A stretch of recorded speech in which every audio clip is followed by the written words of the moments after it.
Alors, c'est quoi l'intelligence artificielle? Attends, tu vas pas dire ce que c'est? Si, mais c'est compliqué. Prenons quelques minutes pour définir l'intelligence artificielle.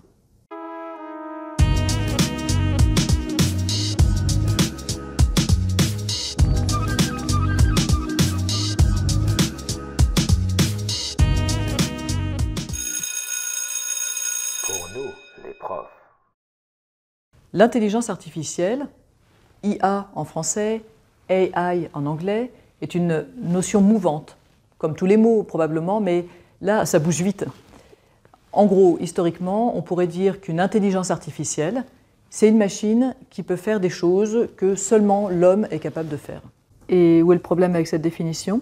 Par exemple, ça, c'est de l'IA? Non, c'est complètement stupide, une calculatrice. Si on reprend la définition, c'est vrai que calculer ne nous paraît pas une tâche exclusivement réalisable par l'homme, ou plutôt ne nous paraît plus une tâche exclusivement réalisable par l'homme.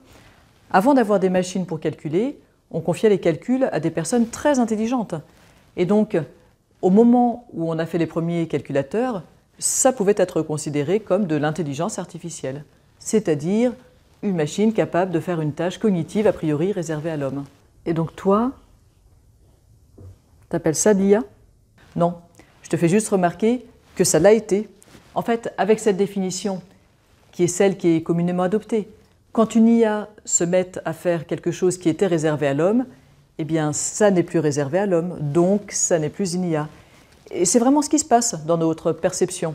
La calculatrice ne nous paraît plus être une IA, un ordinateur qui joue au morpion ne nous paraît plus être une IA, etc. Au fur et à mesure qu'on s'habitue à ce qu'une machine fasse des choses, auparavant réservées aux hommes, on déclassifie cette machine qui passe d'IA à simple et bête machine. Intéressant. Et donc, rien n'est de l'IA aujourd'hui? Déjà, c'est plutôt le logiciel qui tourne sur la machine qu'on qualifie d'intelligent, plutôt que la machine elle-même. Et aujourd'hui, quand on parle d'IA, on désigne surtout une méthode, le machine learning, c'est-à-dire des algorithmes d'apprentissage. Apprentissage? L'apprentissage pour un algorithme, ça consiste à recevoir plein de données d'entraînement. Il élabore un modèle qu'il va ajuster pour que ça explique bien ces données d'entraînement. Et il pourra appliquer ensuite le modèle obtenu à de nouvelles données. Et donc ça, c'est intelligent et artificiel? Artificiel, oui.